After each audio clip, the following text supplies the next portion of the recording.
بسم الله الرحمن الرحيم. الحمد لله الذي أنزل على عبده الكتاب ولم يجعل له عوجا قيما لينذر بأسا شديدا من لدنه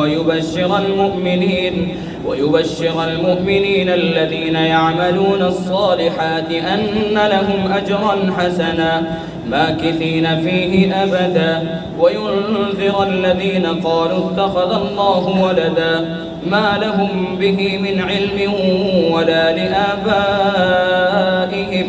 كبرت كلمة تخرج من أفواههم إن يقولون إلا كذبا فلعلك باخع نفسك على آثارهم إن لم يؤمنوا بهذا الحديث أسفا إنا جعلنا ما على الأرض زينة لها لنبلوهم أيهم أحسن عملا وإنا لجاعلون ما عليها سعيدا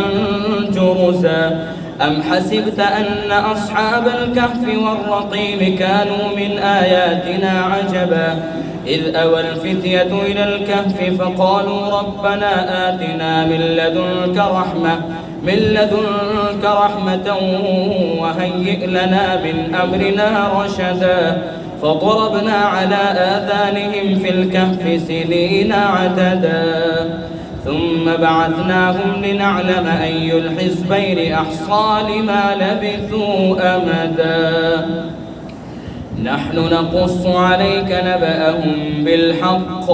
إنهم فتية آمنوا بربهم وزدناهم هدى وربطنا على قلوبهم إذ قاموا فقالوا ربنا رب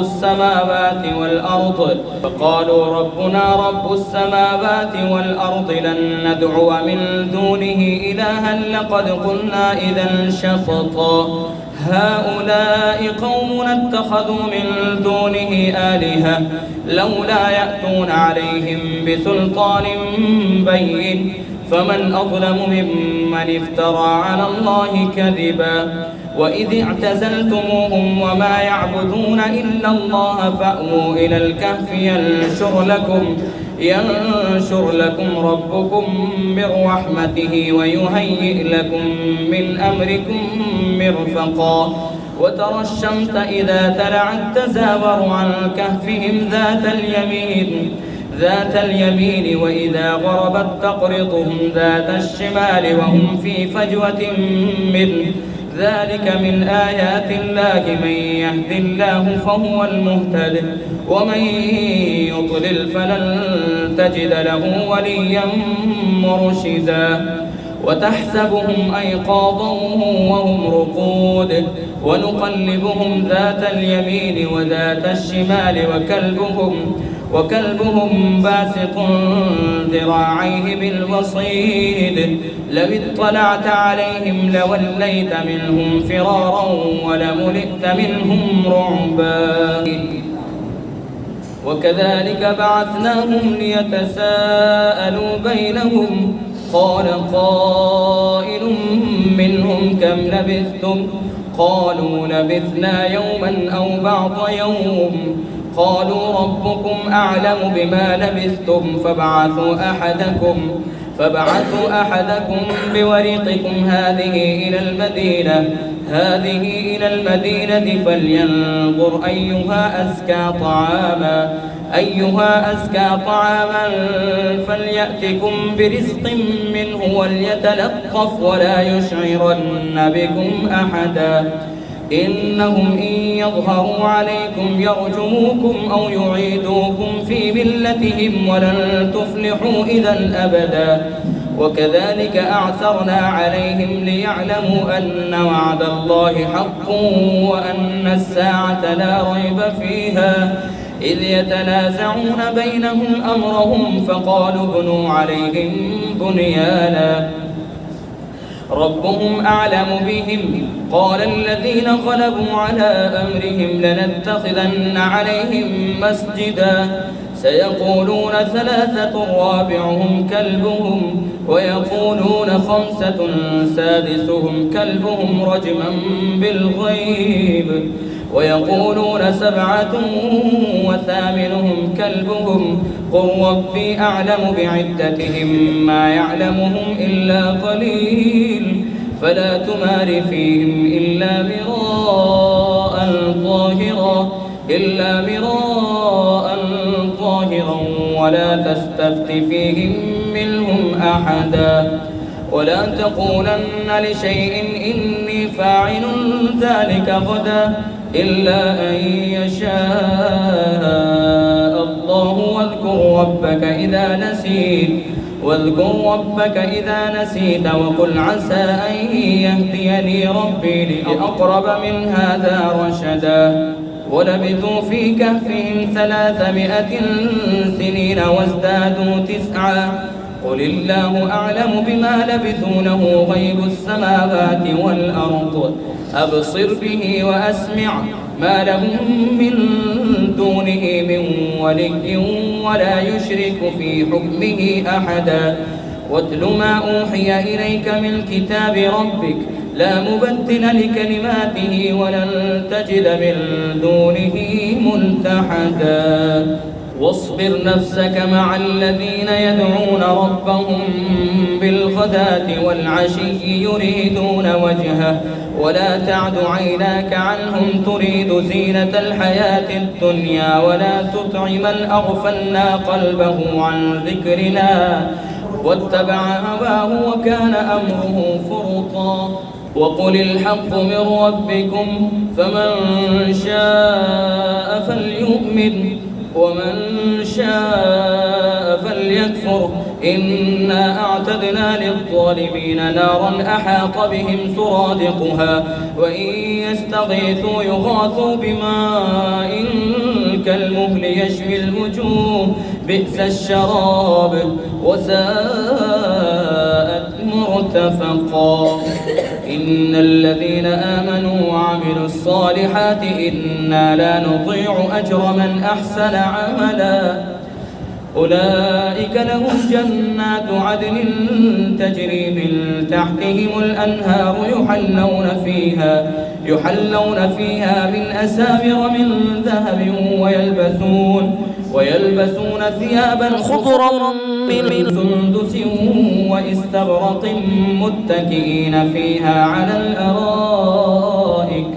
نعم الثواب وحسنت مرتفقا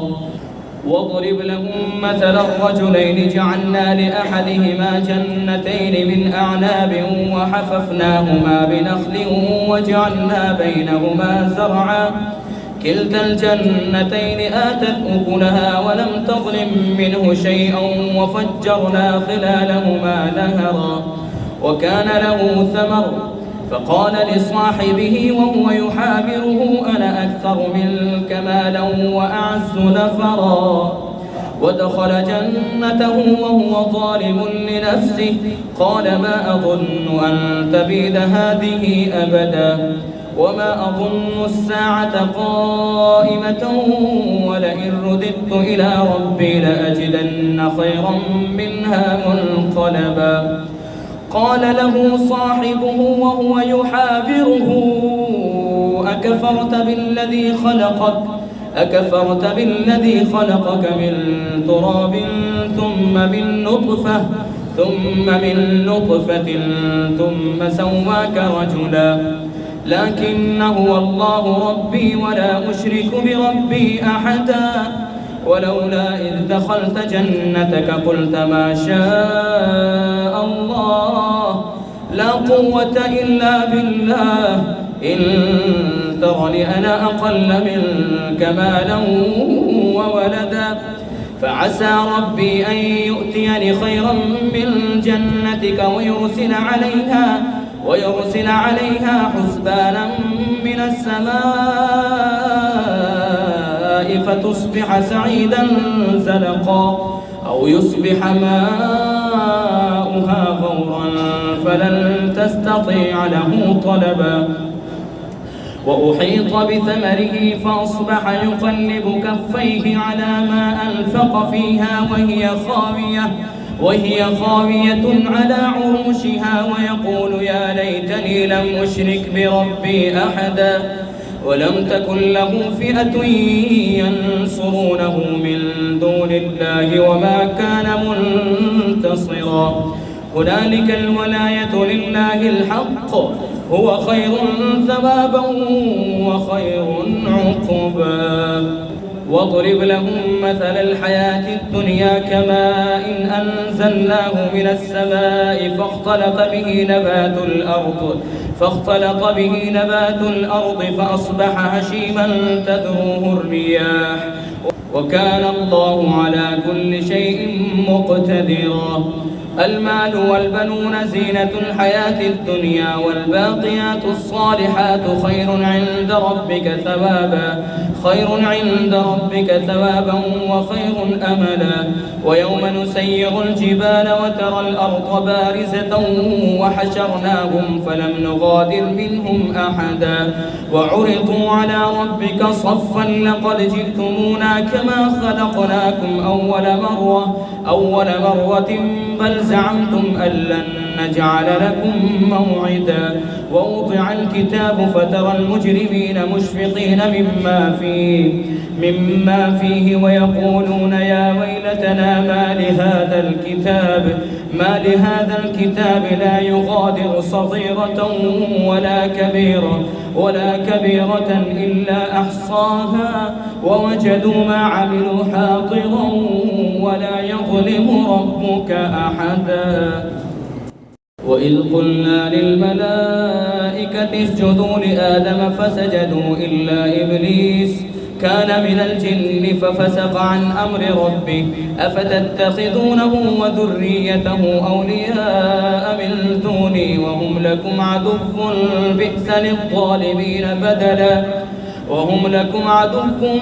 بئس للظالمين بدلا ما أشهدتم خلق السماوات والأرض ولا خلق أنفسهم وما كنت متخذ المضلين عضدا ويوم يقول نادوا شركائي الذين زعمتم فدعوهم فلم يستجيبوا لهم وجعلنا بينهم موبقا ورأى المجرمون النار فظنوا أنهم مواقعوها ولم يجدوا عنها مصرفا ولقد صرفنا في هذا القرآن للناس من كل مثل وكان الإنسان أكثر شيء جدلا وما منع الناس أن يؤمنوا إذ جاءهم الهدى ويستغفروا ربهم إلا أن تأتيهم سنة الأولين أو يأتيهم العذاب قبلا وما نرسل المرسلين إلا مبشرين ومنذرين ويجادل الذين كفروا بالباطل ليدحضوا به الحق واتخذوا آياتي وما أنذروا هزوا ومن أظلم ممن ذكر بآيات ربه فأعرض عنها ونسي ما قدمت يداه إنا جعلنا على قلوبهم أكنة أن يفقهوه وفي آذانهم وقرا وإن تدعوهم إلى الهدى فلن يهتدوا إذا أبدا وربك الغفور ذو الرحمة لو يؤاخذهم بما كسبوا لعجل لهم العذاب بل لهم موعد لن يجدوا من دونه موئلا وتلك القرى أهلكناهم لما ظلموا وجعلنا لمهلكهم موعدا وإذ قال موسى لفتاه لا أبرح حتى أبلغ مجمع البحرين أو أمضي حقبا فلما بلغا مجمع بينهما نسيا حوتهما فاتخذ سبيله في البحر سربا فلما جاوزا قال لفتاه آتنا غداءنا لقد لقينا من سفرنا هذا نصبا قال أرأيت إذ أوينا إلى الصخرة فإني نسيت الحوت وما أنسانيه إلا الشيطان أن أذكره واتخذ سبيله في البحر عجبا قال ذلك ما كنا نبغي فارتدا على آثارهما قصصا فوجدا عبدا من عبادنا آتيناه رحمة من عندنا وعلمناه من لدنا علما. قال له موسى هل أتبعك على أن تعلمني مما علمت رشدا؟ قال إنك لن تستطيع معي صبرا وكيف تصبر على ما لم تحط به خبرا؟ قال ستجدني إن شاء الله صابرا ولا أعصي لك أمرا. قال فإن اتبعتني فلا تسألني عن شيء حتى أحدث لك منه ذكرا. فانطلقا حتى إذا ركبا في السفينة خرقها قال أخرقتها لتغرق أهلها لقد جئت شيئا إمرا. قال ألم أقل إنك لن تستطيع معي صبرا؟ قال لا تؤاخذني بما نسيت ولا ترهقني من أمري عسرا. فانطلقا حتى إذا لقيا غلاما فقتله. قال أقتلت نفسا زكية بغير نفس لقد جئت شيئا نكرا.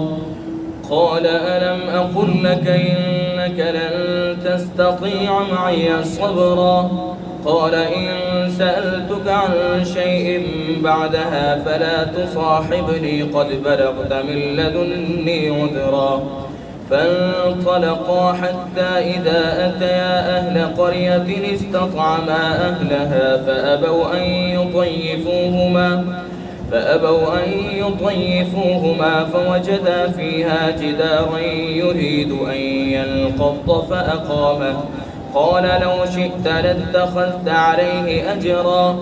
قال هذا فراق بيني وبينك سأنبئك بتأويل ما لم تستطع عليه صبرا. أما السفينة فكانت لمساكين يعملون في البحر فأردت أن أعيبها وكان وراءهم ملك يأخذ كل سفينة غصبا. وأما الغلام فكان أبواه مؤمنين فخشينا أن يرهقهما طغيانا وكفرا. فأردنا أن يبدلهما ربهما خيرا منه زكاة وأقرب رحما. وأما الجدار فكان لغلامين يتيمين في المدينة وكان تحته كنز لهما وكان أبوهما صالحا. فأراد ربك أن يبلغا أشدهما ويستخرجا كنزهما رحمة من ربك وما فعلته عن أمري ذلك تأويل ما لم تستطع عليه صبرا. ويسألونك عن ذي القرنين قل سأتلو عليكم منه ذكرا. إنا مكنا له في الأرض وآتيناه من كل شيء سببا. فأتبع سببا حتى إذا بلغ مغرب الشمس وجدها تغرب في عين حمئة ووجد عندها قوما. قلنا يا ذا القرنين إما أن تعذب وإما أن تتخذ فيهم حسنا. قال أما من ظلم فسوف نعذبه ثم يرد إلى ربه فيعذبه عذابا نكرا. وأما من آمن وعمل صالحا فله جزاء الحسنى وسنقول له من أمرنا يسرا. ثم أتبع سببا حتى إذا بلغ مطلع الشمس وجدها تطلع على قوم لم نجعل لهم من دونها سترا. كذلك وقد أحطنا بما لديه خبرا. ثم أتبع سببا حتى إذا بلغ بين السدين وجد من دونهما قوما لا يكادون يفقهون قولا. قالوا يا ذا القرنين قالوا يا ذا القرنين إن يأجوج ومأجوج مفسدون في الأرض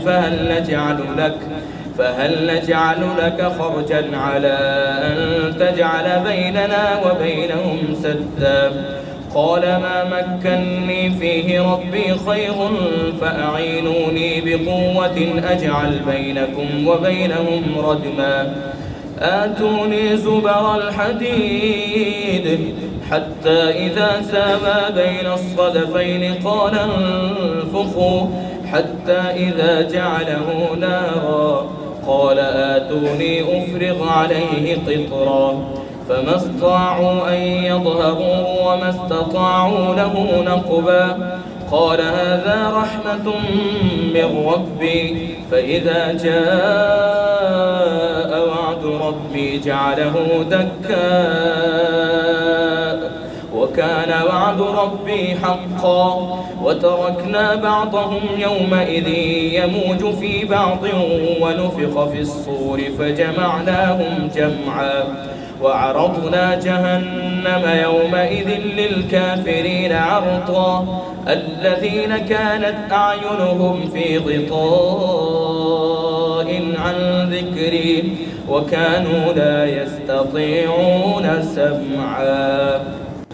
أفحسب الذين كفروا أن يتخذوا عبادي من دوني أولياء إنا أعتدنا جهنم للكافرين نزلا قل هل ننبئكم بالأخسرين أعمالا الذين ضل سعيهم في الحياة الدنيا وهم يحسبون أنهم يحسنون صنعا أولئك الذين كفروا بآيات ربهم ولقائه فحبطت أعمالهم فلا نقيم لهم يوم القيامة وزنا ذلك جزاؤهم جهنم بما كفروا واتخذوا آياتي ورسلي هزوا إن الذين آمنوا وعملوا الصالحات كانت لهم جنات الفردوس نزلا خالدين فيها لا يبغون عنها حولا قل لو كان البحر مدادا لكلمات ربي لنفد البحر قبل أن تنفد كلمات ربي ولو جئنا بمثله مددا قل إنما أنا بشر مثلكم يوحى إلي أنما إلهكم إله واحد فمن كان يرجو لقاء ربه فليعمل عملا صالحا ولا يشرك بعبادة ربه أحدا इशाअतुल क़िराअत YouTube channel को सब्सक्राइब करें और बेल आइकन के बटन को क्लिक कर लें।